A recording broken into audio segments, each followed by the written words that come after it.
Meaning of dhal. dhal,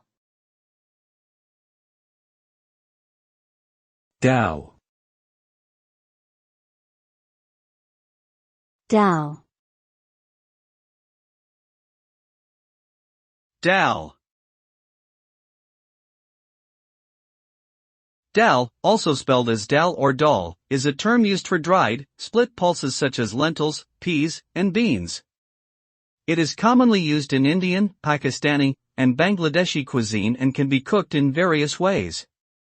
Dhal is a good source of protein and is often eaten with rice or bread. It can also be seasoned with spices like cumin, turmeric, and coriander to add flavor. In summary, dhal is a nutritious and versatile ingredient that plays an important role in South Asian cooking.